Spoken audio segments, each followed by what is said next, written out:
So should I start? Hello, everyone. Welcome to Don't Get Your Hopes Up, which sucks. The podcast about, I don't know.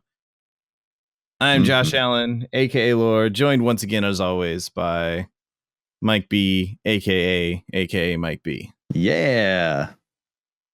Yes. Yeah. I don't remember when the last time we did this every week without fail was. I don't completely remember what what was going through our minds the last time we did a podcast. Actually, it's kind of funny. We could look at this and see. The last thing noted here is you did a Destiny raid.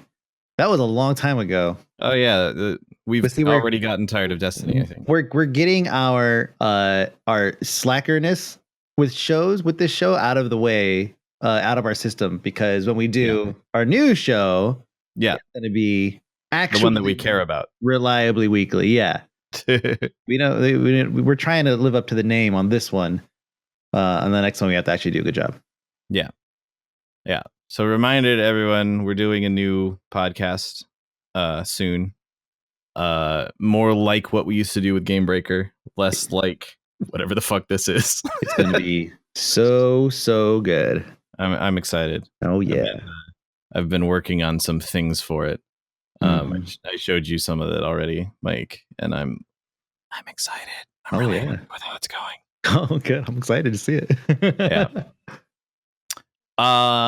So this week, you mentioned Destiny, and because we always have to talk about Destiny, are you also just like over Destiny already? I feel really bad. Yes. So I got the game and I was pretty satisfied with it because I said this before. The only problem I had with Destiny 1 was that it wasn't on PC. Yeah, I'm talking about like Destiny 1, like year 3, right? It wasn't on PC. That was the biggest problem I had. And it was not a problem they could fix. You couldn't patch that out, right? And so I was happy with the game as it was. But then as you play it more and more, you realize that it's not like a continuation of Destiny, that all the systems they put in place that you're kind of getting used to, turns out they're shallow or not necessarily rewarding. And then there was that shitty stuff they pulled with the scaling or the descaling, I guess, whatever you want to call it, of XP the longer you play. And I felt that was really, really shitty. And so I felt like it was kind of personal, like I like everybody else. I grew up with Bungie, probably earlier than the majority, because the majority probably came on board around Halo, right? Yeah, you were like all into Marathon and shit back then. Yeah, right? I was fucking hardcore Marathon. And at that point, like, Bungie could do no wrong. And then Halo came out, and I fucking loved Halo. And I remember like looking, like, in the fucking Halo logo was a Marathon logo like hidden there. And I was like, oh man, they haven't forgotten their roots, right? And I just kept rolling with it. And then when Destiny was announced, I was like, oh shit, okay, cool. This looks great. It's a great looking game. It's a great style. I'm sure they'll be able to pull it off. And it was just not the same. It wasn't the same, but it eventually got there. Like, it eventually got to a good place, Destiny 1. Again, the only problem being that it wasn't on PC. And then Destiny 2 came out, and it was almost as if Destiny 2 was written by a completely fucking different team. Like, initially it was like, cool, yeah, this feels like Destiny, it looks like Destiny. The gameplay feels great. There's all these random guns, whatever, but all the mods are kind of missing. Like, the way the mods shuffle and all that stuff was changed. And I was like, okay, well, I guess I can kind of get over that. So you didn't really feel like you were necessarily like min-maxing gear as much as you were before. Yeah, some things were better, like the way that you level up gear. I think that's way better now than it was before. Yeah, like I don't know. I feel like I think I actually liked that system before, the like leveling up gear. You mean where you put something in and then you get like half of the credit? Well, oh no! You're talking about infusing. Yeah, sorry. Yeah, no, they ended up patching that in the original Destiny, where it was it actually just brought it up to the level. Oh, okay, the cool. thing that you were infusing. Yeah, I forgot. I thought you were talking about the bit that used to be like you would get a new gun, but you'd have to like level up the gun a bit before it had like all the perks on it. And while it was kind of annoying and made you like run around, I didn't like the farming aspect of it. I kind of liked the like I've kind of committed to this gun a little bit thing, because I feel like all of the loot, this is kind of what you're just saying, like all of the loot in Destiny 2 is just like, okay, is it higher stats? Seems like it. This one's got more impact. I like that a little bit more. Okay. Like, there's no like, yeah, this is the gun that I've been using for ages and I really like this gun. There's no like, I don't know. I'm a big fan of long tail progression systems, as long as the update, as long as what you get out of it is kind of a drip feed. I kind of feel like in Destiny 2, pretty much immediately, like you get your gear, you get your weekly powerful engrams out of the way, and then after that it's just kind of like, all right, well, there isn't really anything else for me to do. And I'm like, at this point I'm only logging into raid, and I guess I'm over the raid now. So I don't know, I was a little disappointed with how quickly I got super well geared in Destiny 2, I guess is the yeah with it. Yeah.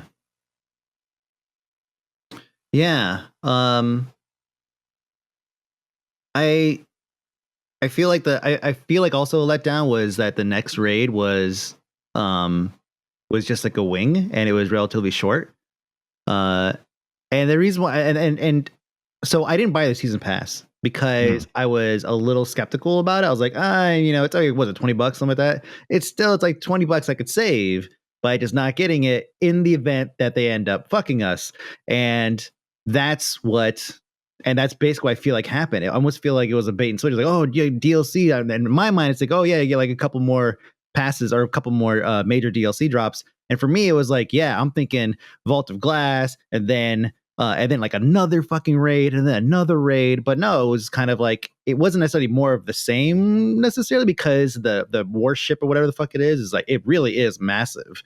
But still, like, I just thought that we'd get like a completely unique experience, a storyline, and everything. But I honestly haven't played it because I don't own it, because I saved money. but yeah, I just so yes, long story short, I am basically over it until until r/destiny is satisfied, I think. that's when I'll maybe I'll take another look at it. Yeah, I don't know. I'm totally happy with the cost of the thing.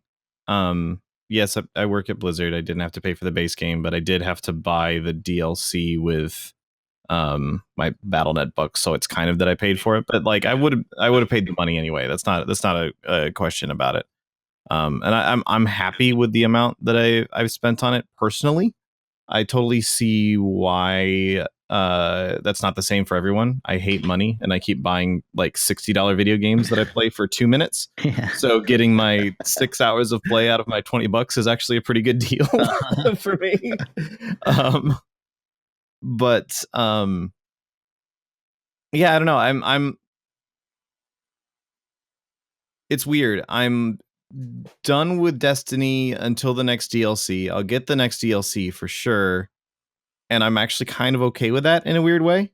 It's like, and I know a lot of people have the same sort of thing where you have that sort of ever-growing list of Steam titles that you've purchased but you never actually gotten around to, or games that are sitting on a shelf somewhere that you're like, right, man, I played a little bit of that and I really enjoyed it, but then I got distracted by the next new thing that comes out.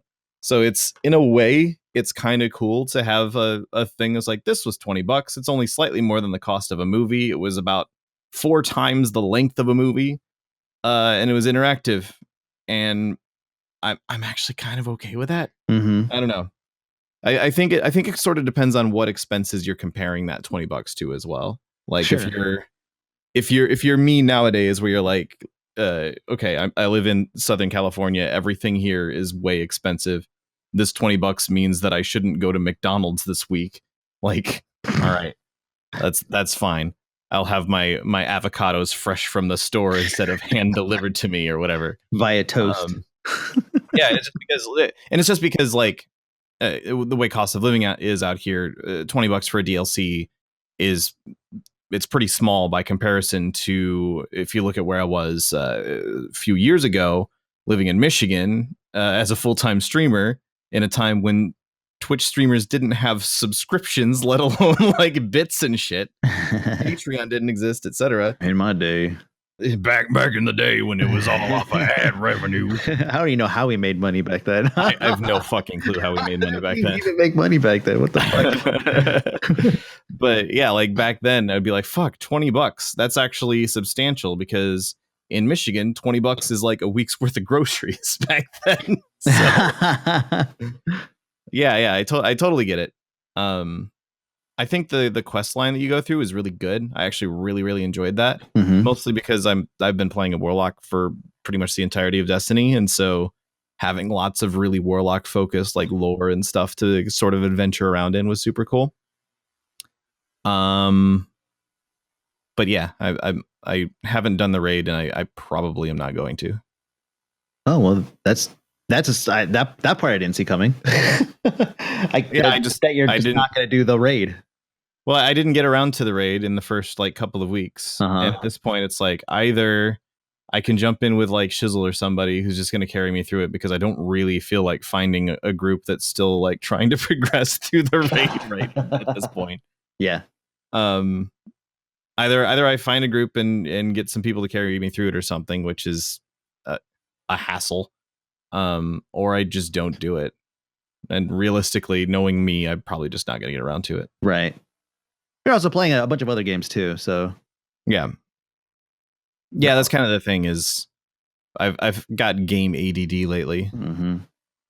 I have the exact opposite. What is the exact opposite? Game focus? No. What did you call it? Game Ritalin or something? I don't know. Yeah, or Adderall. Yeah, game Adderall. Game Adderall. That's what I have right now. Intensely focused on getting my hunter finished at 105 right now. So 5 more levels, and then I could shelf WoW for another 4 years. No, we have to get Gladiator. Yeah. I'm kind of excited about the prospect of going and get Glad, honestly, because I don't want this to go like to be for nothing, I guess. Yeah. Just being completely honest, you will probably not get Gladiator if you're playing with me. You don't think we could do it? I know. I don't. Wow. I got you, man. I'll don't worry. All right, I may not carry you gameplay wise. I'll carry you emotionally. Okay. All right. Good. That's what I need. I got you, dude. Yeah. We're gonna get glad, dude. It's gonna be awesome. All right, good. There's like actually a lot of other game stuff that I wanted to talk about, but there's so much like news that happened that I feel like we need to get to the news that happened. Dude, I gotta talk about Stardew Valley for a second. Oh man. Yeah, it's still not a fun game. It's not a fun game, but I keep on going. I can't fucking stop, man. I just can't stop. Like I married Penny because she was good with kids and she seemed really sweet, and her mom was fucking drunk, right? And so I married Penny, and she's awesome. And then one night she's like, "Do you want to have a baby?" And I'm like, "Well, fuck, I built this big ass house. I guess I should go ahead and have a baby." so we did, right? And I'm like I'm waiting for her to like get pregnant, right? I'm like, when am I gonna hit this, right? Like when is this gonna happen? And then one night, like 2 months later, because gestation period in fucking Stardew Valley is like instantaneous. It just says Penny had a baby in the middle of the night. I was like, what? What the fuck? We get some 23andMe in this bitch because this is no way. Like, when did this happen? Yeah. And so had a kid, I guess. And then she just leaves it at home all day. Like the kid just watches himself. Like I wake up and she's always in the kitchen. It's not me, it's the game. She's always in the kitchen when I wake up. And you talk to her for a minute, she just says something, right? And then I go outside to go do the farm and shit. And then I go to town to grab some stuff, and she's in town. I'm like, where the fuck's the baby? Like, I go back home and the baby's just fucking hanging out all by himself. Just crawling around, man. Like, what the fuck? Like The Sims or something. Yeah. So yeah, I guess Sunday, because the cat's name is Sunday, right? Probably the funniest part about this. I'm glad that I went back and started playing this, right? because getting Declan involved. I got him involved in the beginning, and I had him. I was like, Nate, what's the name of the kid? What's the name of the boy? And he said Declan. I was like, all right, cool. It's gonna be you, Declan. And then you get a cat. You need to name the cat, right? What's the name of the cat? I was like, oh, it's Sunday. Of course. Obviously, it's gonna be Sunday. So we named the cat Sunday. And then it's like, oh, what's the name of the farm? He said Snacks. I was like, bitch, that's awesome. Like, Snacks Farm? Fuck yeah. So I type in Snacks Farm. And then, but what I didn't realize is that it was going to add farm at the end. So it's Snacks Farm. So, but he doesn't know the difference. So then he's watching while I'm going around like courting Penny, like bringing her stuff, whatever. And he's like, who's that? I was like, that's Penny. I'm trying to be really nice to her because she's really nice. And he's like, oh, okay. And then when the marriage part came up, right? Like I got a video of it. I have to like post it because it's adorable. He was fucking he didn't know how to handle it. He was like, she's gonna live with me in my house? And I'm like, yeah, dude. He was just like, he like buried his face in my chest. He's like, he didn't know what to say. He was like, oh man, what do I do? I got a girl in my house. He doesn't know what to call it. He's like, I got a girl in my house. But yeah, like that part was fucking hilarious, seeing how he reacts. And then we had the baby, and he was just like, he didn't know what to name it, so he's like named it after like a friend from school. So it's like, okay.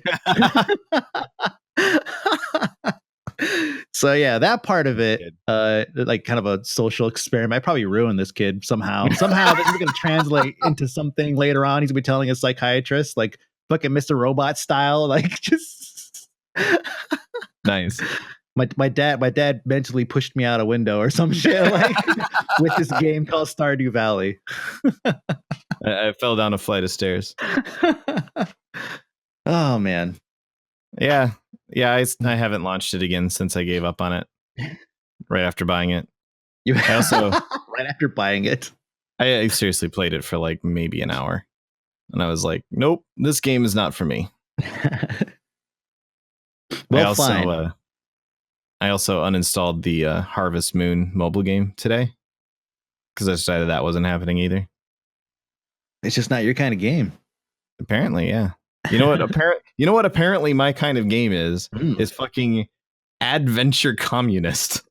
It's like the latest in a long line of subtle variations on Cookie Clicker. And oh my god! I installed it and I was like, I wonder what this game is, and I was like, oh fuck, it's an idler, but it was too late. How is it too late? I'm gonna look up this game. Oh god, it's too late. I'm already installing. I'm gonna go install it right now. I didn't know what it was. It just like came up in my like recommended for you list, and I was like, okay, I trust Google to make life choices for me. So I installed it and launched it, and I was like, oh, what's this? Oh, it's like some sort of like tech tree or something. And like as I'm clicking, because it's not completely upfront with the fact that that's how it works. So like I'm like tapping on stuff. It's like, okay, research one of these. Okay, cool. I'll research one of those. Oh, what do you mean? It's still researching? What do you mean it's going to keep researching? What do you mean if I make another thing, then that just makes the things that research the things? Oh God, it's an idler. Ah! Yeah. And by that point, I was already dead. Oh, it's too far gone. I was too far gone. Oh man, yeah. Looking at screenshots right now. Yeah, rip. Yeah, I literally just did not. I just was like, download random game, see what it is. Have you played Space Plan? No. If you're gonna play like a clicker or some kind of like, well, this isn't an idler. This is definitely a clicker. Space Plan is pretty good.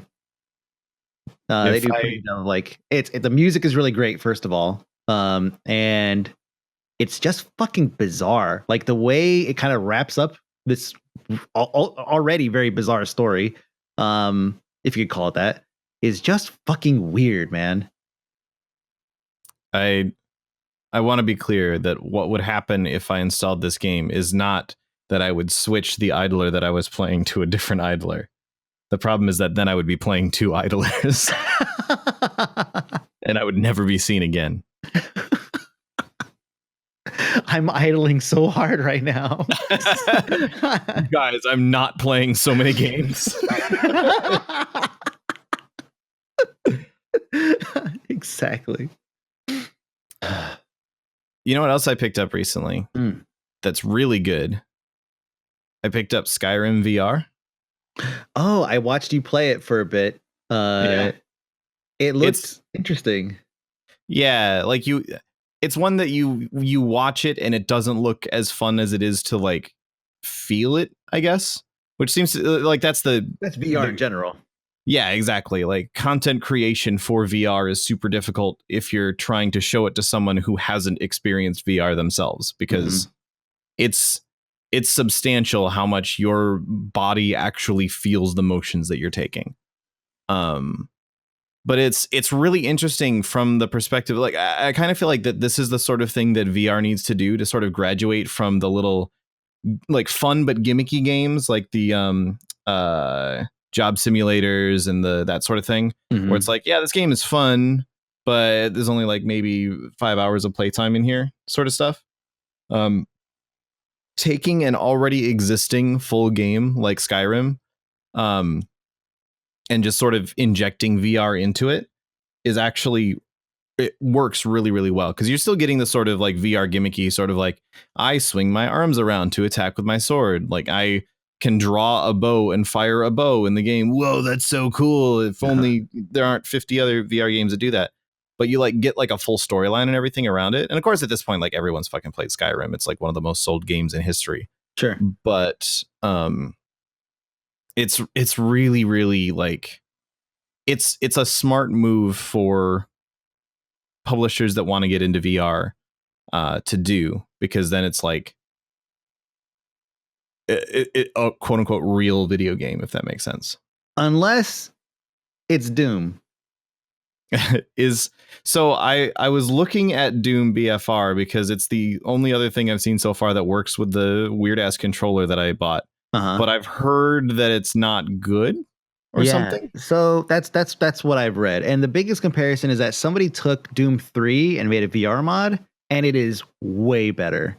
And so yeah, I guess that's the biggest, like that's the biggest thing, is that because Doom 3 VR is out and it works well, that it kind of set a high bar for Doom is it VFR, right? VFR, yeah. VFR. Virtual fucking reality. Yes. Apparently, yeah. That's the thing. Yeah. Next game is going to be called Dofom. It's just Doom with an F in the middle. Oh my god.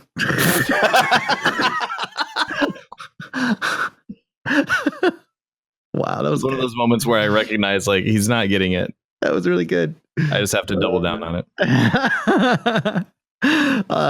Yeah. So it's just I guess the controls are wonky. I guess the way the gameplay functions is kind of like weird. You can't shoot things that are too close to you, which is really odd. That is weird. There's a lot of like weird shit like that just did not translate well. Now I feel like it's probably something they could fix, but still, I'm glad that Skyrim, like watching you play it and the way they use teleportation to move, like totally made sense. It was kind of funny though, because because it looks like you're like pissing constantly, because you're just like you're running around the world just taking a leak. But and they don't let you jump too far too. That's good. Yeah. You can do like, you can get to some spots that you can't get to otherwise, but it's a like 40-year-old video game, so it's kind of whatever at this point. Yeah, exactly. I didn't get the perfect Skyrim experience. Yeah, whatever. It's totally VR. No, See. It's not out yet. Fallout VR isn't out until January or February. All right. The problem I have is I have a PSVR. I don't have a Oculus or a Vive. So I'm like sitting here going, God damn it, do I buy a fucking Vive? No, Fallout 4 VR is out right now. Oh, is it? Yeah, it's out right now. Yeah. I thought it was out in like January. Full price, $60. Oh yeah, I'm sure. It came out, as a matter of fact, just the other day. So okay. Mostly positive reviews, with just a couple of negative ones here. That's what I'll definitely want to try. I think maybe I'm thinking like there's a rumor that it's coming to PSVR early next year, so maybe that's what I'm thinking of. Yeah. If it does come to PSVR, I'll definitely pick it up and play it, because holy shit, like that sounds like that's the sort of like Ready Player One experience I'm looking for, right? Where you just like you put on the visor and you just don't take it off. This is where I live now. Like I would settlements all day, every day. Exactly, yeah. So yeah, that I really, really want to play, to the extent that I'm like, fuck, I need to watch for like deals on a Vive or even an Oculus. I'd probably rather go for the Vive if I'm gonna spend that much money on an extra fucking VR headset. I'm gonna go for the one that everyone is saying is the better one. Mm-hmm. But on a second fucking VR headset, because why not? I need to buy another PS4 so I can get slightly better VR on my PSVR. But yeah, I guess kind of the thought I was having as I was playing it is just that, like, this is sort of this to me is a pretty clear way forward for VR to make that jump from I'm a game that's kind of a gimmick into I'm a serious video game. You should, excuse me, you should really be investing all of this money into creating video games. And also, like, look how much of not a hurdle it was for us to take our existing video game and make it VR friendly. You should consider sim shipping, stuff like that. I don't know. I mean, I'm excited by what it may mean for VR as a continued like paradigm or whatever. Yeah. You get my VR shit working again. I'm missing out. Yeah. It's a huge pain in the dick to stream from a PlayStation, by the way.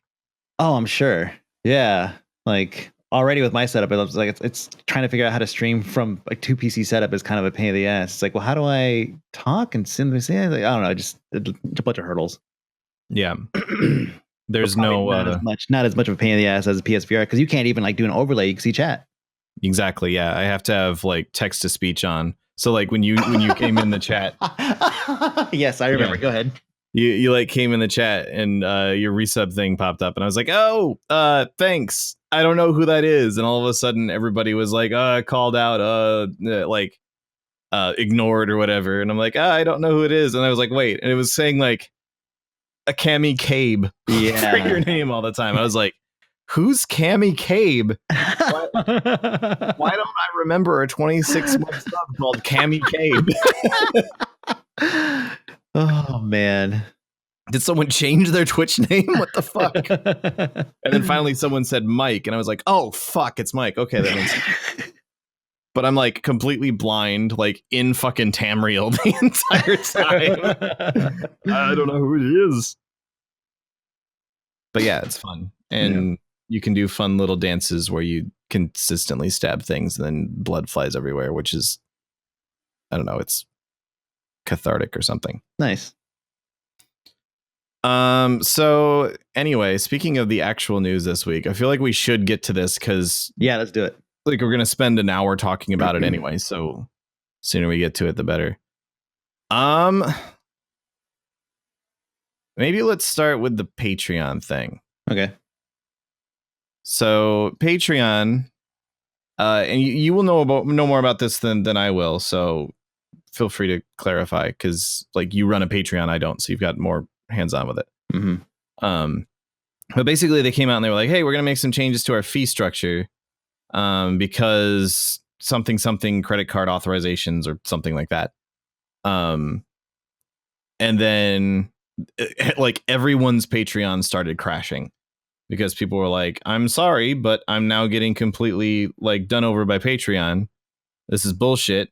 I hope I can find other ways to support you and so on. Like I saw a bunch of people going like, especially for people who run both a Patreon and like a Twitch stream, they would go over and sub on Twitch rather than contributing to the Patreon or whatever. And basically Patreon became like the devil overnight. Yeah. And then like these other services started popping up. Yeah, instantly. And then like a week later, they're like, oh, holy shit, we're sorry. Okay, we're not going to do that. We still have to figure out what to do about credit card fees. Here's a hint. Just eat the credit card fees. You're making enough money anyway. Actually, probably not. You probably need to actually figure something out. They need to figure something out. Yeah, because they're not taking a big enough cut. Yeah. Which I get, right? Like, so basically they came back and said, okay, we're not going to do this. We still got to figure out the problem, but we're not going to do this. We're sorry. Oh God. Oh Jesus. We're so sorry. It's going to take us forever to make up for this, but we'll try and so on. it came off as a little over apologetic for me. It's like, Jesus Christ, guys. People say they're going to make bad choices and then don't make them all the time. I work at Blizzard Entertainment.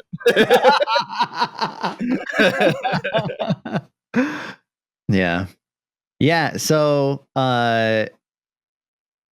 the gist of what they did was they put the service fee, their transaction fee and all that shit on the actual patron themselves, not the creator. Right. Typically we would handle all the fees. So if I'm bringing home, $1,000 from Patreon, I'm taking a cut, and it's a really weird, it's not like a flat cut necessarily. It's like 5% give or take, right? Because depending on like when they sub and when they join and when they do whatever, certain charges carry an additional transaction fee. And so what they ended up doing was, and because one of the biggest complaints I got from creators was that they're taking too much of a cut. So if somebody was making $12,000, then they were losing $1,000 to just straight up service fees. And Patreon's cut. And so they're like, so Patreon was like, let's find a way to try to make that better. And their solution was to put it on the patron. Now, I didn't think that was that big of a deal. Donis Sylvanas, Corey hit me up with it. And he's like, hey, have you seen this? I was like, yeah, I've seen it, but I was streaming, right? I was like, yeah, I kind of glossed over it. But it didn't necessarily seem like it was that much different than like in literally any other service that charges a service fee. Right? Airlines, Airbnb, hotels, Ticketmaster, anywhere that has that gives you some kind of like service, it usually has a service fee, and you pay for it. And so I didn't think it was that any different than just that. But then once you dig into it, you see that the way that they're doing it was actually really dumb. They wanted to make it so that instead of having it on the first, you get charged for everybody that you're supporting.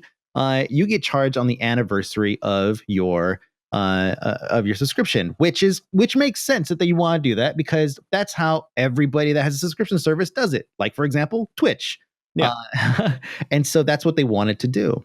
The problem is that if you give like $1 to like 20 different people, which I did for the longest time. When I first signed up, I signed up to like a whole bunch of people for $1 just so I get an idea of how it works, right? You're paying a minimum of like 38 cents on that dollar. Well, that's 38 cents times 10 people, right? Like suddenly your 38 cents turns into $3.80. And it just climbs from there. And that's like, well, it's a 38% markup on your investment at that point. Exactly. Well. Yeah. I mean, if you pay $20 and charge 38 cents, like whatever.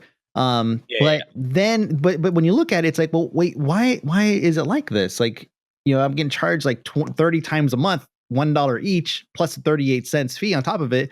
Why don't you guys just bundle the transactions together somehow? Like you've always done. Like everybody else does. So it was kind of like they took this approach, like, yeah, everybody else does it like this, like subs are like this, and every service charges a service fee. Let's do everything. But they didn't do the one really important thing like everybody else, which is bundle the transactions. If you've ever bought anything on iOS, I don't know how Android does it, but if you buy anything on the App Store, you usually notice that you don't get charged right away. Usually it takes a couple of days, because what Apple's doing is just waiting to see if you're going to make another purchase or something, and it bundles the charges together. So that way it pays less of a service fee. So this change ended up it was basically just the way it was written. It was going to make like MasterCard and Visa, or merchants just in general, it's going to make merchants, more money really, because of the way they did it. And then people like Jim, right? Jim Sterling, he has a really popular Patreon. He's like in the top 20, like probably the 14, 13, somewhere like that. He had a massive dip. So first off, every month on the first, there's always a dip, because you get a bunch of people sign up and then cards bounce, right? And so he went from 13,691 down to 13,290. So he lost, let me see, what is that? 6,620 patrons to 6463. So he lost, let's just say like 200 patrons, right? Yeah. Which is not abnormal for the first month. But then from there, it kind of climbs back up and usually gets higher. For him, he's growing. So it gets higher by the end of the month. and then it dips down again, and then it grows. In his case, he had 2 dips. So yeah, the first dip we lost like 200. No big deal. He makes that up and then some. And then he had another dip where he lost an additional. Let me see if I can pull it up here. An additional 200, or yeah, a little over 200. Because all of his patrons are $1 patrons. He only has a $1 tier. So he was hit hardest. Now, no one's going to cry for Jim over losing $200 over, $13,000. But still, if you're a smaller patron or Patreon creator, that hurts. That fucking hurts, man. Yeah. And so, yeah, they decided to basically double back and say that they weren't going to do it. But it kind of, I feel like there's definitely going to be a lasting effect here. I've worked with some of the guys personally at Patreon, and they're all really cool guys. They're just a fucking a bunch of people who it's a startup, Yeah. And so they're really personable, and really easygoing, and they work with you on shit. And so, but I still feel like this painted them in such a negative light that it's going to make people start to look at other services like Gumroad, or there's other one, Drip something. Like it was just like so many of these sites just popped up out of nowhere, almost seemingly. Even Linus Tech Tips has his own server, which I think he was probably doing it before, but I didn't hear about it until the Patreon thing happened. And that's basically probably what happened to like a ton of people. So it's not going to kill them or anything because they rolled back on it. But still, like, what the fuck were they thinking? Well, it's going to have cost them a lot of money at this point as well, because like a lot of those people who canceled their Patreon, like a lot of them were like, oh my God, yeah, if they roll it back, then I'll bring it back. Of the people who, Jesus Christ, of the people who said that, probably like at most 80% of them actually will come back.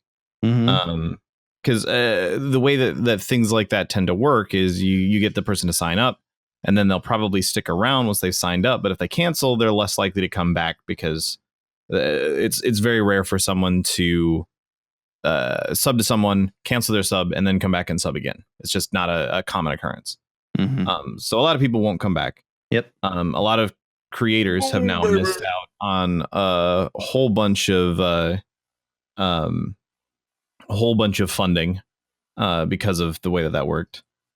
Boom baby, by the way. You heard that through my headphones or through the I think I heard it through your actual like voice feed somehow, maybe through your headphones. I'm not sure. It was pretty clear. Yeah, I don't know where that's coming from. I mean, I know what it is. I know what it is. Thank you, Brightality, for the resub. Typically don't acknowledge resubs during the show because the VOD doesn't really translate well. But yeah, I don't know why. You probably heard it through the headphones. That's pretty funny. I can't. There's no source anywhere in OBS. I have no idea where it's pulling this fucking sound. That's funny. Damn it. Damn it, chat! You're embarrassing me on the show. yeah, chat. But thank you, Brightality. Thank you, Brightality. Yeah, I forgot what I was saying at this point, but it basically just boils down to that people don't come back. That's the biggest thing. Don't come back. People don't come back. And I don't think they're done or anything at this point. Like I think they'll come back. I think Patreon will come back from it. It's just too big of a name to not, and it does give them they actually listened. They did a stupid thing at first, but they actually listened when we were upset about it. Thanks, Patreon. Sort of feeling out there now, sentiment out there now. But it's also the sort of thing. It's like, how did you think this was going to go? What did you think was going to happen with, let's just pass the extra expenses on to the consumer? Oh, man. Here at Patreon, we find extra fees we have to pay and we pass them on to you. Yeah. Dicks.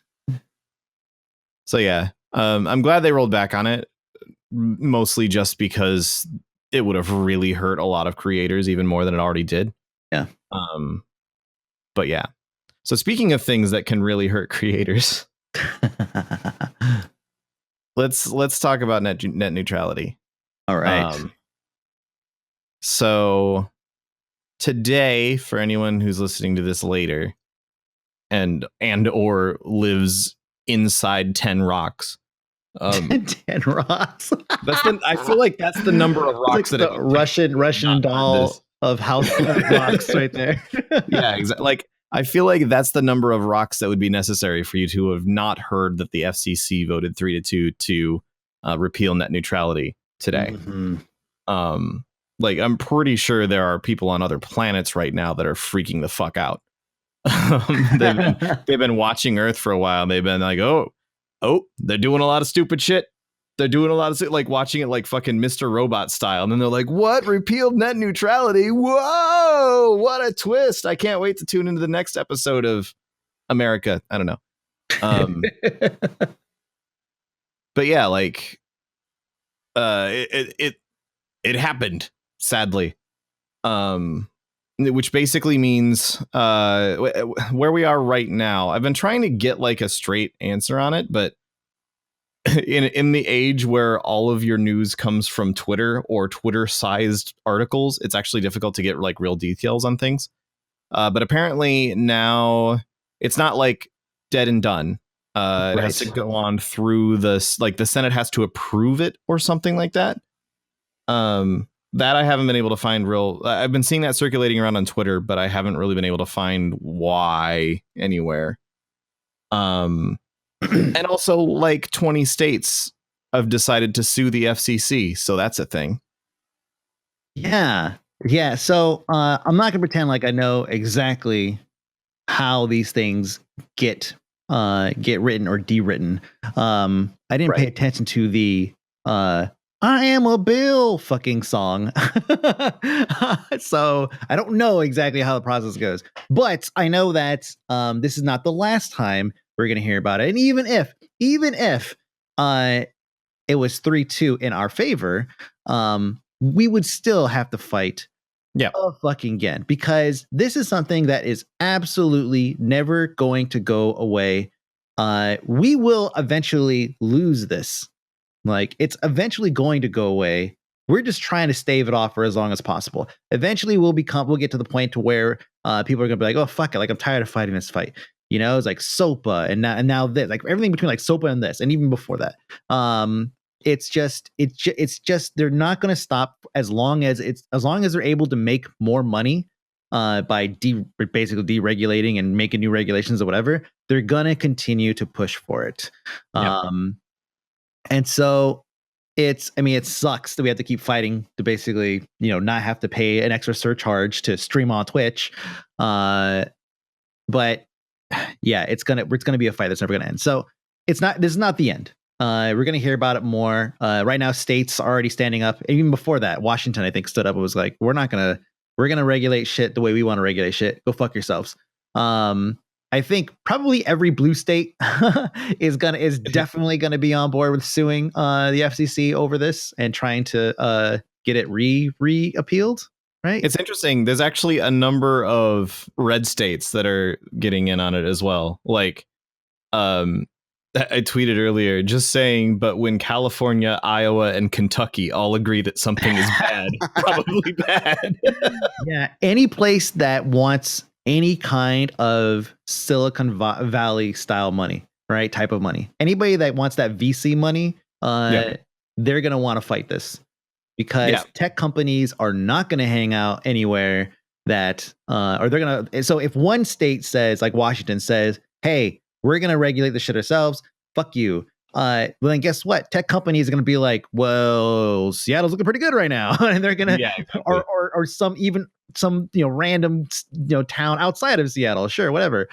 Because they're going to have a better, experience, a better startup experience and, hosting, whatever else. But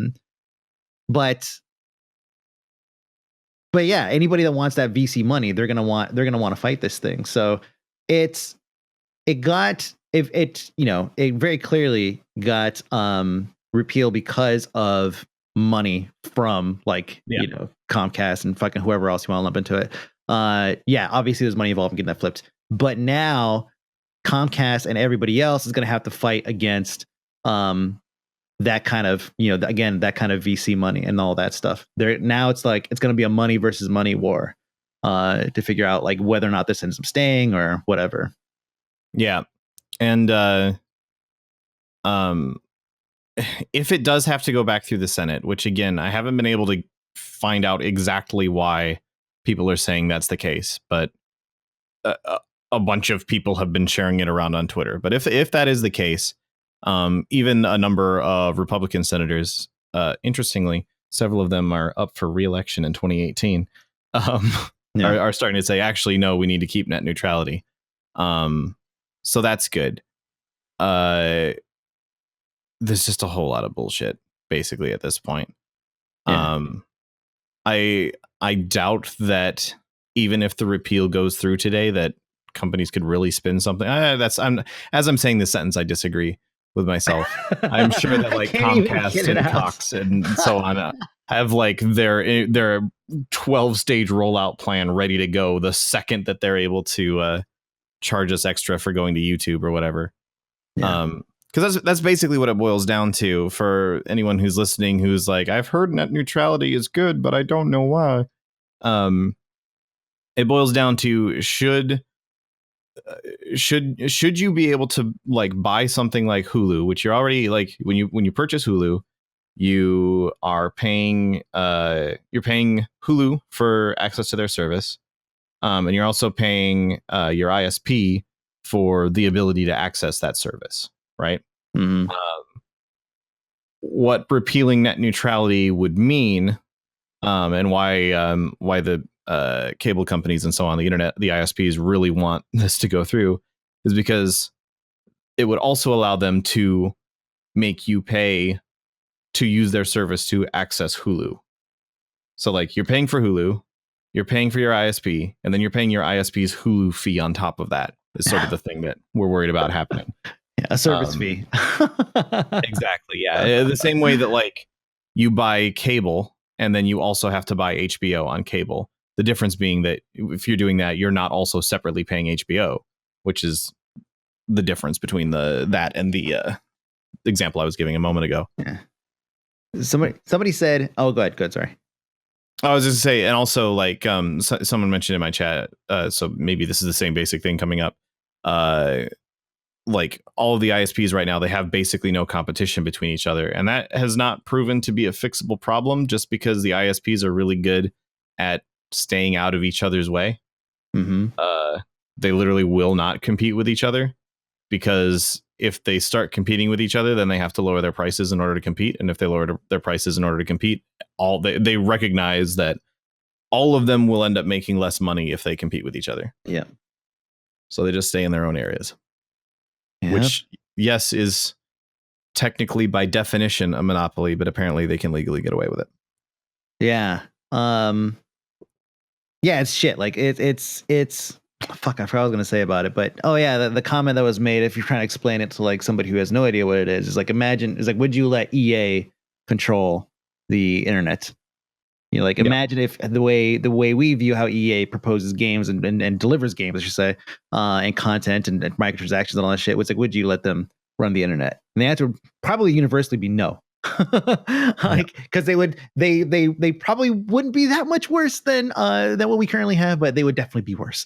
And so that's kind of like what we're looking at there. So Congress does have an opportunity to basically nullify this whole thing, but we have to now call Congress and make sure that they know that, because a comment was made today by actually Ajit Pai, or whatever the fuck. He made a comment during the live feed about how like nobody's watching this, like there's like nobody's paying attention to this, or nobody wants it or whatever. It was complete fucking bullshit. And I thought, and it was funny, like they had to clear the room. I didn't see like why they had to clear the room. I just saw the video of them like having to be like, oh, everyone get out, leave your stuff, get out. It's like, really? Like this guy's talking shit about fucking, oh yeah, nobody's watching, and they get fucking swatted. Like, of course people are fucking watching, man. But when he says nobody, what he means is his list of friends, which is all people that are paying him large amounts of money. yeah. Oh man. Oh my Like, god. See that video that's that not he even put up? that's not even a conspiracy theory. That's traceable because all of those donations have to be categorized. So yeah. Dude, did you see the video that he made with him in it? The one like I heard about it, like him dancing with. Dude, it is so fucking dystopian. It's so fucking weird that this guy who wants to take away something that all of us really, really like, that he's like rubbing it in our face with like, you'll still be able to, and then he goes off and lists all these things like you can still buy stupid shit, and then you could still drive like I think almost verbatim he said something along the lines of you can drive your favorite memes right into the ground, and then he did the stupid dance, I can't remember the name of the dance because we drove that meme to the ground 5 years ago. The fucking Harlem, Yes, whatever Harlem, thing. yeah, Harlem Shake. yeah. Yeah. And so, which by the way, they didn't license, so they're actually going to be. Do they have to find themselves? They sent a DMCA for takedown. That's funny. So that's pretty great. We'll see. I mean, we'll see if it happens. But still, just the fact that he made the video, it's like, whoa, dude, like, Tone deaf much? Wow, yeah. Yeah, it's just completely, and the fact that he's doing it, I seriously felt like I was watching an episode of Black Mirror. You know, like just like how are we fucking living in a world that is like this? Yeah. Where, like they're mocking us to our face. They're not even trying to dress it up. They are dressing up and they're mocking it. Yeah. Fuck. Yeah. Welcome to the future. Man, machine, the future. I don't know where I was going with that. Yeah. Trials Fusion looks like a much better future than what we currently have. Most of the humans are dead. It sounds great. I had another like case of nihilism earlier. It's like sitting around being like, yeah, I'm really, really upset about net neutrality. But we're a tiny, unimportant speck in an unforgiving, cold, callous universe. So I guess it doesn't matter. All right. Fine with my day again now. Wow, that was easy. That's all it took. Yeah. It's important to remember, like, everything you will ever do in your life is pointless. So no pressure. Jesus.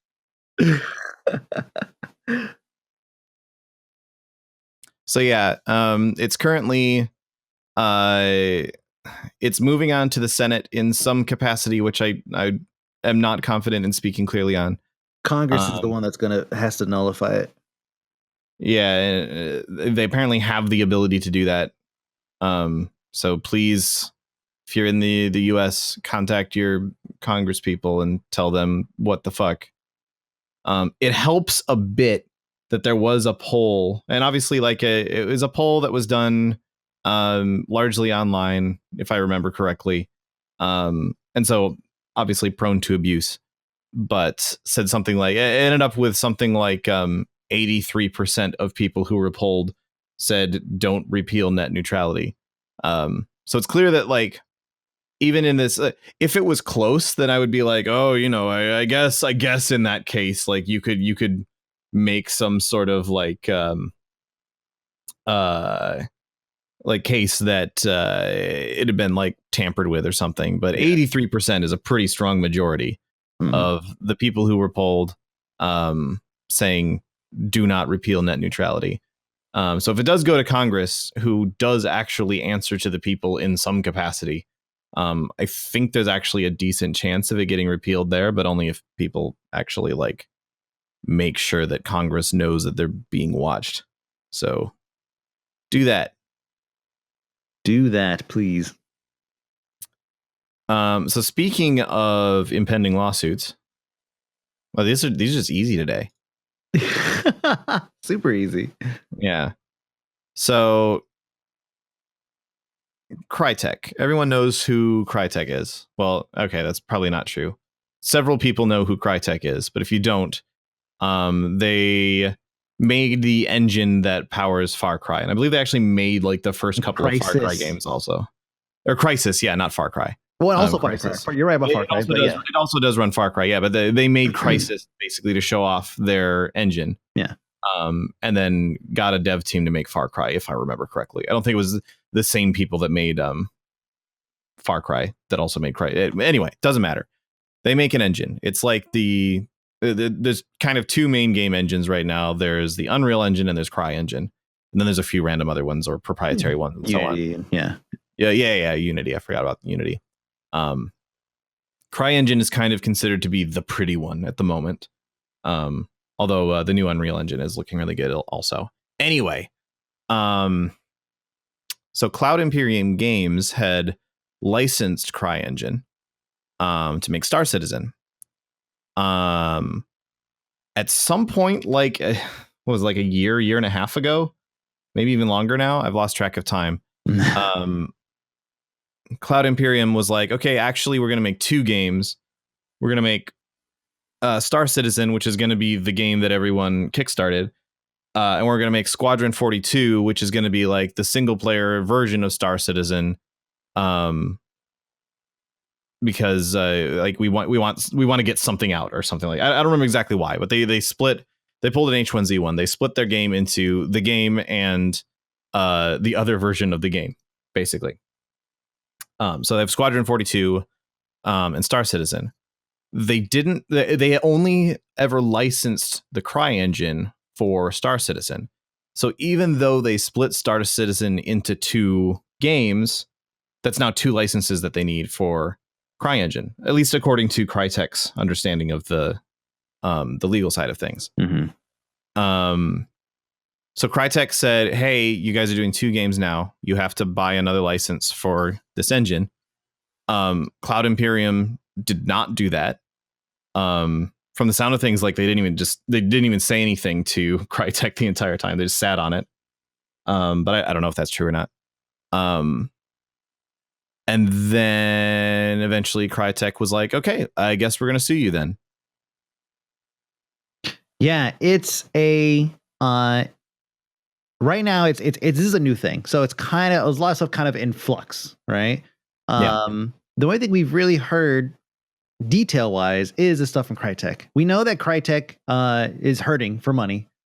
And they have been. So obviously they're going to pursue, any kind of licensing or whatever from wherever they feel that they are deserved because of whatever breach of contracts or whatever they had set up. Now, the only thing we've seen is the Crytek side of this. Robert Space Industries, RSI, and CIG. Cloud Imperium, They've only said so far that it is meritless, and that's it. Obviously, lawsuits don't go away when you say it's meritless. So we will get more information on this. But it's still like the potential losses here is pretty significant. The last I checked, they've raised like 140 something million for Star Citizen / whatever else other modules they have. And so they could potentially lose a fucking lot in regards to like assets or just money for just, fighting this thing or fucking whatever. Ultimately, what they'll probably end up doing, because they don't want to lose the game, right? Is they'll probably end up like paying off Crytek. We know Crytek they want money. Yeah, they'll take that settlement easy. They'll probably take a settlement. And then this whole thing will probably just go away. A game like Star Citizen doesn't just up and evaporate because of a lawsuit. It's reached critical mass. We're not gonna see Chris Roberts walking into a YouTube video in space on a green screen, be like, I'm sorry guys, I really wanted it to happen, but it didn't. Please be sure to like, comment, and subscribe. Smash it. Smash that like button. I heard someone say that IRL, like, just because they were excited. Like it was like at the Blizzard Starbucks, and someone like sipped on their thing. And they're like, that's really good. Smash that like button, and walked off. And I was like, I hate everything. I hate everything. That's fucking great. Are you serious? That's amazing. Oh man, I would die. I would die of laughter. That is so fucking funny. Smashing that like, favorite, subscribe, baby. Thank you. And just walks away. Yeah. Doesn't even wait for an applaud or anything. Just walks away. Man, that's fucking great. I really want to see like man, that'd be so good in like a Silicon Valley or something. Like they meet a like a wine connoisseur, and he like sips on something. He's like, yes, hints of rose and pine. Yes, smash that like button. Yeah. Anyway, so Star Citizen is not dead by any means. It's going to continue on. It's interesting, like the number of different complaints. Like it kind of seems like Crytek is trying to come at them from multiple angles. Because I just reading through the Reddit thread. Part of the reason we're talking about this on the show is because it's the only time in history that I've found a Reddit thread actually useful. But like. A post here from /u/not clever. I'm cool and hip and with the Reddit crowd right now. Oh my god. Dad, they also Is this where I pass the up boats? Is this the Yahoos? It says they also include in the complaint that the devs promised, one, to only use Crytek as their engine. Which it appears that Star Citizen has violated this clause, if it exists, by they recently started using Lumberyard, which is Amazon Game Systems thingamajob, the biblical version of thingamajob. I don't know. Two, to advertise. That was clever. Yes, the book of Thingamajob, chapter 1, verse 14. Shit was whack. To advertise CryEngine use in the game, which they've apparently recently removed the splash screens that said CryEngine and instead are starting to call it Star Engine. Not to share proprietary info on CryEngine, but apparently they have a YouTube video or something that's talking about CryEngine, some of the details of CryEngine, talking about like a bug fix, but still giving out proprietary info on CryEngine. And 4, to provide Crytek with annual bug fixes and optimizations of CryEngine, which they didn't do. So a couple of those clauses seem like the sort of things that you would just forget about. Like, oh shit, we forgot that we signed a thing to not use another engine, because why the fuck would we have used another engine? But then like Amazon comes along and is like, hey, we got this Lumberyard. Yeah, it's really good. You like logs?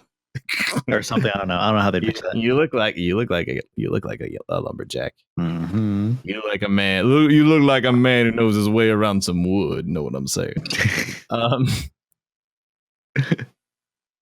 And then like the last one, to provide Crytek with annual bug fixes and optimizations of CryEngine. Like that's the sort that you would like. I don't think you would forget about that. It's just weird to me. I guess it's probably standard. I guess it actually is standard practice with engines. It just wasn't something that had occurred to me. Yeah. And I could see why you wouldn't think that. Like all of these are plausible, I guess, is where I'm going with it. I can see why you wouldn't think that, oh, we're talking about fixing some bugs, and one of our engineers is working on fixing that bugs, was like, yeah, so there's this thing in this engine that works like this. And so in order to fix that, we had to do this 15 other things. I could see why it just wouldn't occur to them that, oh, shit, we actually can't. Oh, he's not allowed to say that in the YouTube video. And then removing the splash screens for CryEngine. That one's just stupid. Like there's splash screens for engines in every fucking video game. I know. Just let us click through it. It's easy. Yeah. Yeah. On the surface, it looks like, holy shit, like they're detailing everything, right?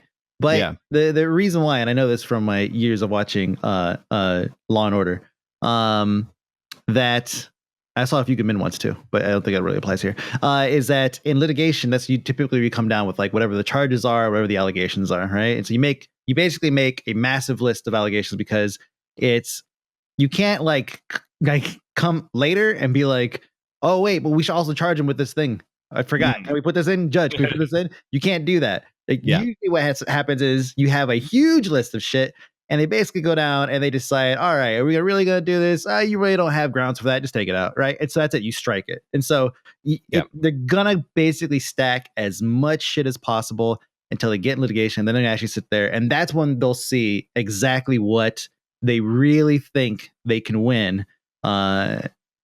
And what's going to stick. And so that's when we're going to probably dwindle this list down to just a handful of major things that they are absolutely 100% sure that they will win.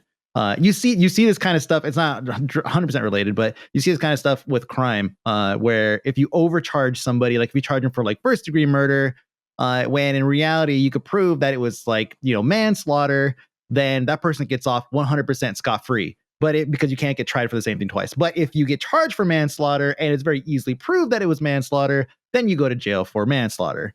Yeah. So that's fucking how the law system works, which is beneficial in some ways, but also kind of bizarre in others. But yeah, litigation exists for a purpose, and it's so that basically you spend the rest of your life in court on a single case, trying to fight through an army of fucking contract points. Yeah, and like, for all the stupid bullshit that crime dramas make up, just to be like, we're the crime scene investigators, but we're also detectives, but we're also the fucking SWAT team that's gonna bust in at the last second. Like, the sort of like bullshit that they make up just for the sake of drama. All the ones that are like around like courtroom and like actual litigation, there's actually a pretty solid element of truth to most of that, because it does sort of turn into like playing these little mind games and like trying to convince them that what it was actually not as good and blah, blah, blah, and so on. And so it's common that they will do things exactly like what you're saying, where it's like, okay, we really want to get them on this. They didn't put the like, we know we can get them on the taking away the logo from the splash screen thing. That's easy. And we'd like to be able to get them on the they can only use CryEngine thing, but the wording there is we're not sure on the wording there. So we're gonna make up these other two things so that when the judge is looking at it and going, okay, we'll throw this one, or when the jury is listening to it, they're like, okay, no to that one, no to that one. I guess fine, you can have that one. Like, that's kind of the thing that they're looking for, because that realistically that's how people react, especially when it's talking about like a jury of a whole bunch of just randos. So yeah, this will be interesting to see how this sort of plays out. Like I say, I don't think this is the end of Star Citizen. I don't think this is the end of Squadron 42. Realistically, Star Citizen just prints money anyway. They're gonna come out with some shit. No, seriously. Yeah. I was talking about this with someone the other day. It's like Star Citizen is a game that it may be one of the first, if not the only, video games that it would be a loss of money for them to release. Like, the product and put something out, they may actually lose monay because they're making so much on theoretical future things right now that, like, here's some concept art for a ship that we're totally going to make, you guys. You can have it in like 6 years. And if you buy it right now, you get a super awesome deal. It's $200 off the list price of $1,800. Why don't you pick it up for $1,600 right now? It's like a 98 Honda Accord right there, man. Yeah, exactly. Like, I used to work with a guy. I used to work with a guy who's spent like $10K on Star Citizen. And it's just like, the fuck? And he's like, I don't know, they come out with new stuff and I just want it, and I figure once you're $8,000 in, you might as well keep going. Right? My god. So it's like, I'm confident that if they have to make a settlement, which you were saying, like, Crytek needs the money right now, so they'll totally go for a settlement.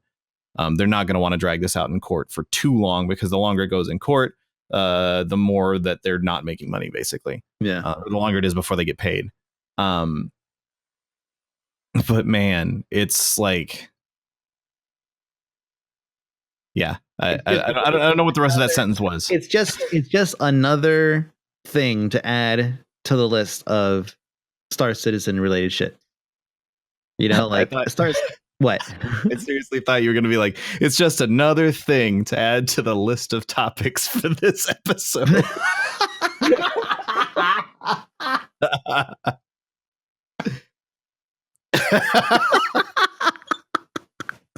I was so sure that was where you were going with that. Yeah, that too. But yeah, like the Star Citizen drama has been real since the Star Citizen started. Yeah. So I keep meaning to find out if I can, because I backed it on Kickstarter originally. And I've just lost all of my account info, and I guess they did like they're like 1 or 2 account like system revamps in at this point. I'm just like, I have no idea if I wasted that $40 or not, basically. Because I've never even played any of the like early stuff that they were sending people. I backed Star Citizen and then immediately started working at Blizzard.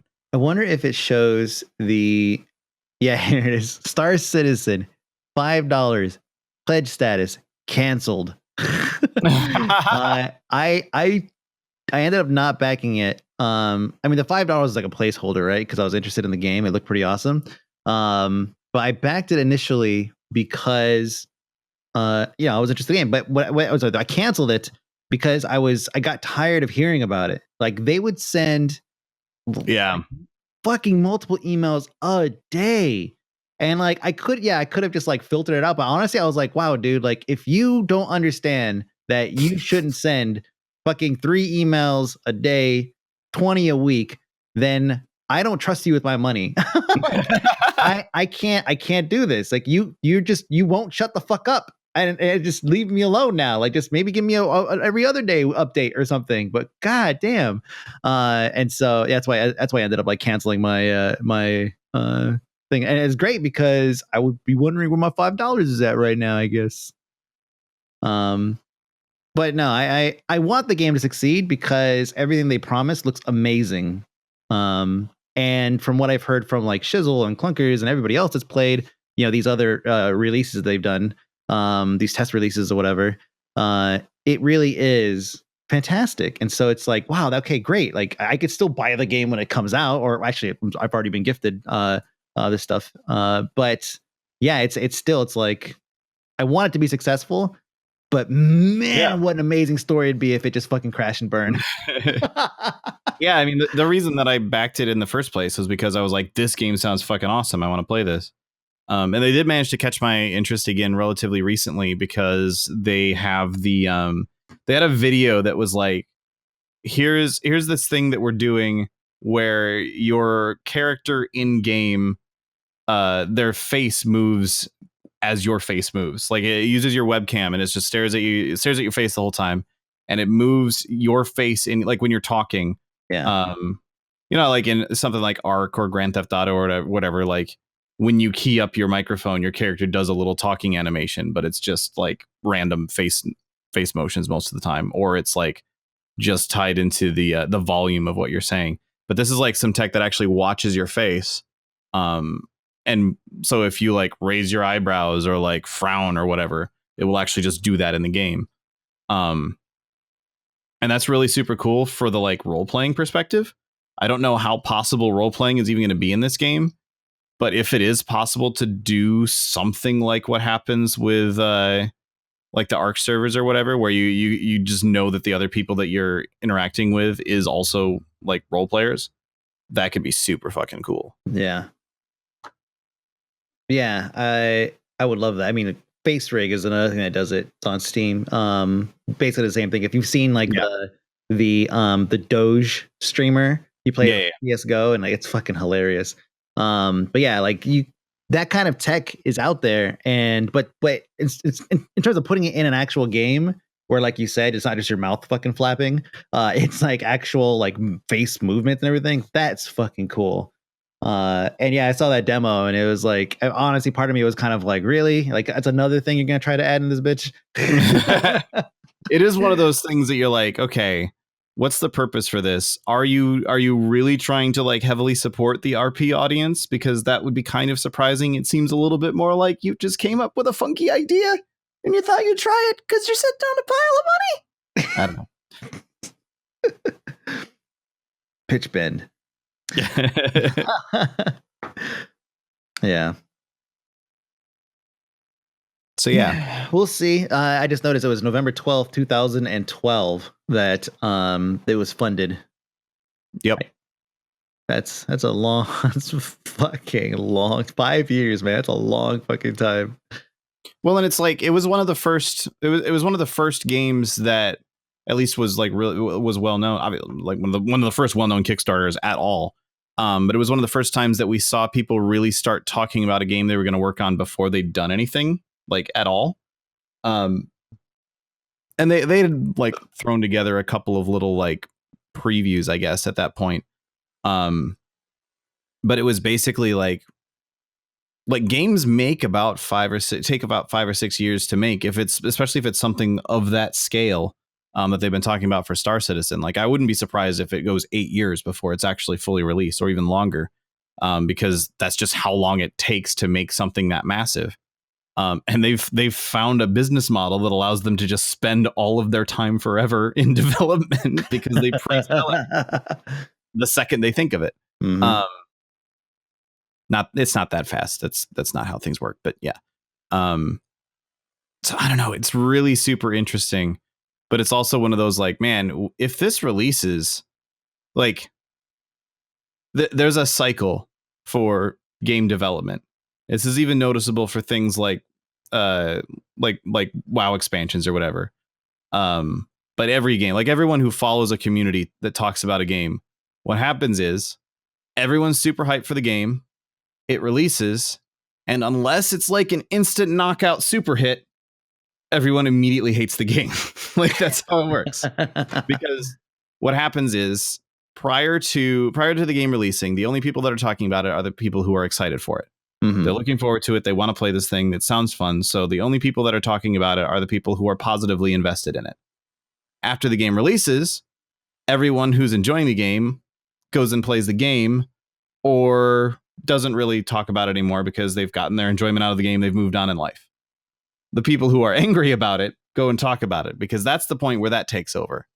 So if and when this game releases, what's going to happen is there's going to be this immediate point where people stop buying the ship that it sounds like it's going to be super cool when it comes out, you guys, because they'll suddenly have context on everything.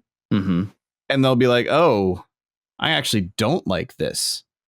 I wish I hadn't spent $8,000 on this, like that sort of experience. Because it's seriously like the amount of money that some people have spent on this is like, this game had better change their life, because otherwise they could have gone to college. I know. Oh, yeah. Anyway. So yeah. So yeah, that's it. I think this is probably the last episode of the year. Yeah, probably, like, of this fucking bizarro year we've had. Yeah, this year like fucking vanished too. Yeah. Like, I don't know what it was, but just all of a sudden the year was over with. Yeah, like it. In some respects, it felt like it flew by. And it's probably just like standard, like, okay, so like 2 examples is like streaming. Holy shit, 27 months already? What the fuck? When? Yeah. Right? Photography though. There's a girl I worked with. First time I worked with her was actually last Christmas. And then I worked with her a couple times throughout the year, and then I'm going to work with her again in February. But in my mind, I worked with her 3 years ago because it's Christmas now. So it's like I did a Christmas shoot, and then I looked at last year. I was like, oh, let me look at last Christmas shoot. I was like, oh my god, that was the first time I worked with this model. What the fuck? I thought that was like 3 Christmases ago. Like, no, that was just a fucking year ago. So it's like my scale is like totally like weird in one place, and then like, you know, like slow in one place and accelerate in others. And then of course there's like all the other random shit that's happened this year. Yeah. At least it's not like everybody's dying.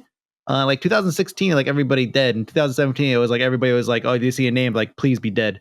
You know, I was like, nope, another sexual predator. It's like, fuck. Yeah. I remember, like, because we were talking about, I think it was even like on this show, we were talking about people who were like, oh man, 2016, worst year ever. And it's like comparing it was like 2016 was like, oh my God, so many of my favorite celebrities are dying. Worst year ever. Then 2017 is like, oh man, so many of my favorite celebrities are racists and rapists. Worst year ever. It's like, holy shit. Yeah, you found a way to make it worse. Good job. Thanks 2017. There are so many shows. I mean, there's so many like actors or producers or directors or whatever that are like, you know, it's like, oh, some guy, some smiley show on PBS, I don't know, is getting canceled. It's like, I don't know who this person is or what show this guy's doing or whatever. But it's like, is this something now that executives are gonna have to like take into consideration when they hire for production?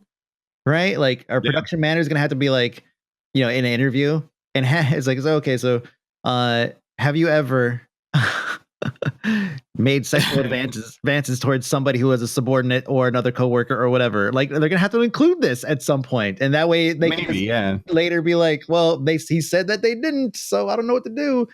But like House of Cards has been rewritten. Yeah, possibly. I don't know. Like my hope is that what comes out of all of this is that people in these positions realize that they're not just invulnerable to their past or whatever. And it's sort of like, oh shit, if I ever want to be a famous movie star, I should probably not molest someone. I don't know. Like, I guess that even sounds dumb to say. Like, you should just not molest people. Like yeah, just don't. Just don't. I guess. Just don't. Yeah. Just maybe to cover your bases. Yeah. How to avoid raping people? Don't rape people. Step fucking 1. Jesus Christ. I don't know, dude. I don't know this, and it's like it's all in my opinion good that all of this is happening too, right? Like it's not like. I'm not like sitting and going, oh man, I wish people just would shut up about Kevin Spacey, whatever, right? Like, no, it's like, no, he did a shitty fucking thing and he deserves to face the repercussions for that. It's just like, it's one after the other, after the other, after the other this year. It's just moving from one. So just said in my chat, Sundries and Moonlight said, it's like we shifted from controversy to controversy and suddenly it's December. Like it's just been a year of flying by because of what's the thing that's threatening to end our way of life this week. Yeah, I don't know, man. It's just tiring. Yeah, and every time there's a down week, like North Korea launches a missile, and it's like, oh well, I guess we're not gonna have a week off, so fuck it. Yeah, yeah. And then 2 days later, we've all forgotten that North Korea might start World War III because Jesus.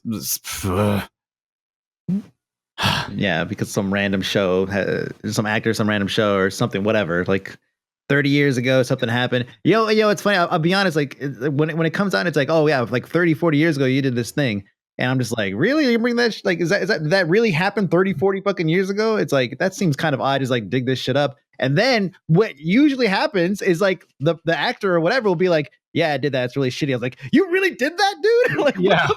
Like on one hand, like I'm trying to give him the benefit of the doubt, especially when it's like, oh yeah, 30 years ago, 40 years ago. It's like, wow, man, that's a long fucking time ago. Like this should, did this happen or whatever? Like it just seems odd that's being brought up. And then, but without fail, they usually admit to it, like Louis C.K., like Kevin Spacey, George Takei. I don't think he really necessarily said that he did it, or like, I think he said that he remembers a night going differently or something like that. But man, it's just been fucking bizarre. Like, just, I mean, not the accusations part, but just that there are so many, people basically being accused of things and shows being rewritten and canceled and whatever else. It's just, I can't wait to see the next season of House of Cards. Because maybe that's why it came up. It was all a plot by Netflix to make House of Cards come back in a stronger way because the views had been dropping. No, I don't think that's actually the case. Yeah, it's like, it's worth noting as well that in a lot of these cases, it isn't that someone just like, oh yeah, by the way, several years ago, someone touched me. Hey, like you can go back and find the original like court records where they said, yeah, this happened. And it was like thrown out or whatever, because everyone at the time in the 70s was like, I don't care. Mm-hmm. But it's literally it's trending, right? Like this is the current social media, like this is the current thing that's ever on everyone's mind on social media. So it's the sort of thing that comes up constantly. And people feel as a result of that, and I'm not saying that this is bad whatsoever, but as a result of that, people feel, oh yeah, and I should share mine as well. And it's that sort of like moment of, yeah, I can tell people about this. I'm not just going to be laughed at this time. I can come out and tell people about this horrible thing that happened to me. And as a result, that then leads to another person doing the same thing and another person doing the same thing. And so we just get it in a big giant dump of, here's all of our dirty laundry, the world. Yeah, I mean, Times cover person, which is hilarious because of the whole Trump thing, was basically it was like five individuals who were part of the basically the hashtag Me Too movement. People who spoke out, I think is what it was. And that list, I mean, it included like a ton of people, including Terry Crews. I think he was actually the only male on that thing. But we all know that it's a kind of a male stigma to, like, you know, you have to like it, right? Right. Yeah. So it's yeah. But so thank you, Terry Crews, for saying something, because that I feel like that inspired a lot of guys that like I follow on Twitter to actually kind of speak out and talk about it too, which is great. But man, I just at the end of 2016, I was like, oh, please let this be like all the the deaths and whatever. Like, I can't take this. And then 2017 happened. I was like, no, I got another trick up my sleeve. Like, like what the fuck is gonna happen in 2018, man? Yeah, in a way, you sort of missed the day when the bad news was the person you like died, and not that person you like has actually been a shithead the entire time, and your life is a lie. God, yeah.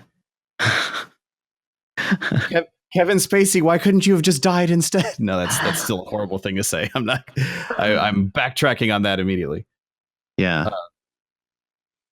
But no, it's like you look at people and you're like, please don't like. I mean, I watched Guardians of the Galaxy 2 for the first time like a couple weeks ago, and I was like, fucking please, Chris Pratt, don't be one of those, please, God. Yeah. Like you're such a likable guy and you had such a great story. You were living in a fucking van in Hawaii like 3 years ago, you know, and now you're the lead in a major fucking film series, you know. And it's just like, it's like people like that. It's like, please don't, please, God. Yeah. So basically 2018 is going to be your favorite celebrities are all firing nuclear missiles at each other. Yeah, please. We need something new. Your favorite, it's 2016, your favorite celebrities are dead. 2017, your favorite celebrities are awful people and your life is a lie. 2018, your favorite celebrities are out to kill you. 2018 is all of your favorite celebrities have been accused of something and have since resigned. 2018, now you're getting all the fucking D-list actors and all the major movies, and all the movies suck. I mean, all the movies are garbage. I would take all the movies are garbage over the last couple years of bullshit. Every movie is going to be equivalent to The Room. It's fine. I just won't watch movies. Oh, well, you don't watch any good fucking shows anyways. Jeez. It's true. Yeah, I started watching Westworld again. Oh yeah, you were only one episode in, right? The one we watched while we were there. So after that, like Liv and I watched, I guess 3 more episodes, but I didn't remember. I went to watch episode 4 because it was like HBO was just like, this is where you left off. And I was like, I don't remember any of this shit. So I've been rewatching episode 3. As I'm rewatching it, I'm like, okay, yeah, I remember this bit kind of. Oh yeah, it's those two, and they're walking around and they come across this group of people, but the guy with the axe isn't there. I kind of remember this. Okay. Right. But yeah, that's probably going to be my next show to try and get through. And I'm not saying try and get through in like, oh, Jesus Christ, this fucking show. I mean, like trying to remember to watch it rather than just playing video games all the time. Mm-hmm. I also like, I'm on the last mission in Horizon Zero Dawn, and I just haven't done it. And the story is so good. That game is so good. It would have been my personal game of the year. I don't begrudge Breath of the Wild whatsoever because it was also really good. But Zero Dawn has just been fucking amazing. Well, wait, Horizon? Wait, Zero Dawn? Yeah, okay. Dawn, yeah. It's really good. I need to finish it. I kind of feel like the reason that I haven't finished it is because I don't want it to be done. End, right? Yeah. You saw about that last mission. You're like, nope, I will forever just be in this point. Yeah. Yeah. Yeah, exactly. Amazing game. We didn't even talk about the Game Awards, actually. There were a couple. Fucking. No, but there were a couple of interesting things that came out of it. All right. One was a Game of the Year, Breath of the Wild. No one's surprised. Cool. Right. 2, Hideo Kojima is actually just fucking insane. Because that Death Stranding trailer, sure, dude. Whatever the fuck you are ingesting is apparently working, so go for it.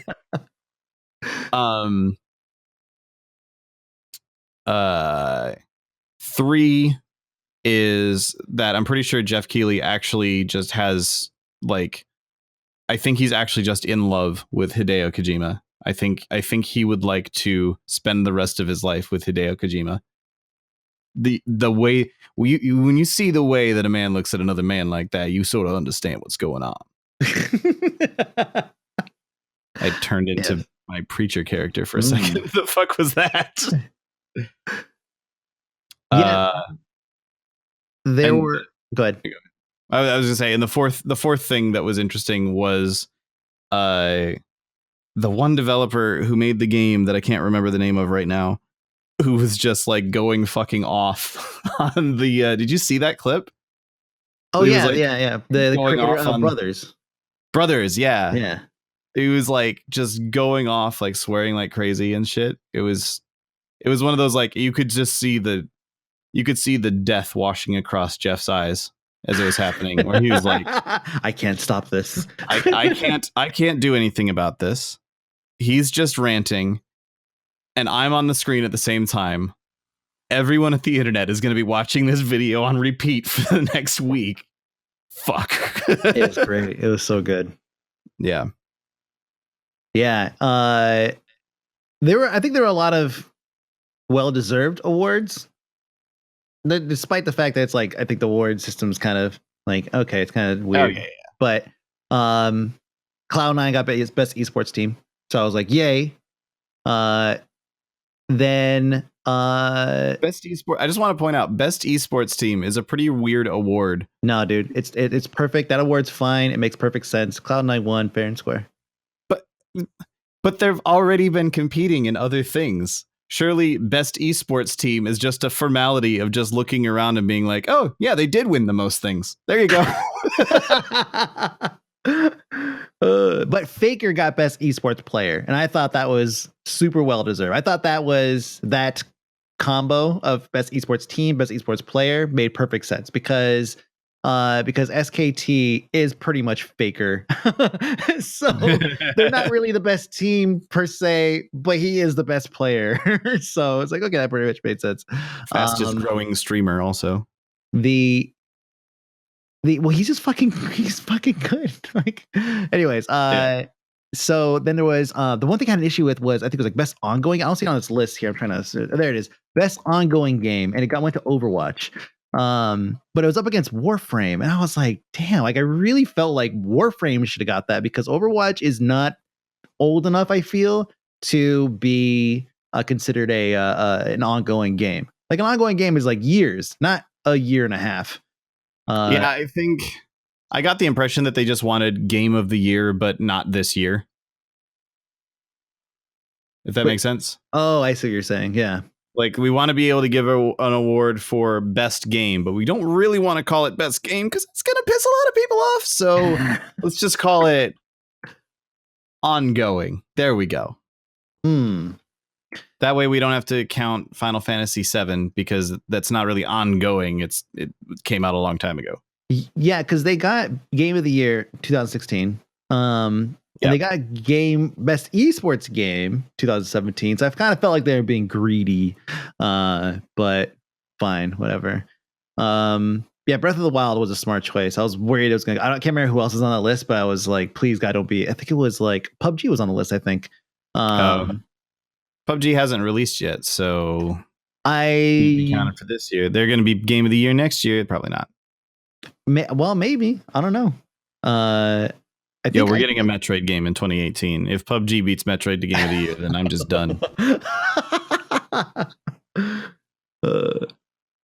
Yeah, Metroid's not going to get Game of the Year either. It's just not a game that is. It's not a series that's ever going to get Game of the Year. I'm just saying. It got best handheld game. Yeah, this year, the Samus Returns. Yeah, it probably got only handheld game. Nah, there was a couple others, but it was really fucking good. Yeah. Overall, nah. I've seen a lot of people say that about Warframe, which is interesting because that's the only thing I've seen anyone say about Warframe. What's that? Outside of the Warframe should have gotten best ongoing game thing. I've seen a lot of people say that, and it's interesting because that's the only thing I've seen anyone talking about Warframe except for the one day that they had just released something a month or so ago. Well, I guess you have to look at it like maybe the way that they present the content, where they have multiple streams weekly, where they're constantly engaging with fans and they're constantly putting out a steady flow of some kind of content or like something or another, whether it's a new weapon or a new frame or whatever. And so they've been really, really good at just constantly tuning and constantly putting out something and constantly engaging. And I felt like that's why I felt like they deserved it. Now, do I follow more Warframe stuff than I do Overwatch stuff? Sure. But I still feel like Warframe should have got it. Yeah, I don't know. Like I don't follow any Warframe stuff myself, but I tend to, like, in my slice of the internet, I have seen no one talking about Warframe, except for the day that the Warframe release was. I was streaming, and a couple of people in my chat were like, "Hey, are you going to check out Warframe?" And I was like, probably not. And that was like the extent of it. Like I didn't even really see you talking about Warframe. So I don't know. I maybe just missed it. Not what this year. Yeah.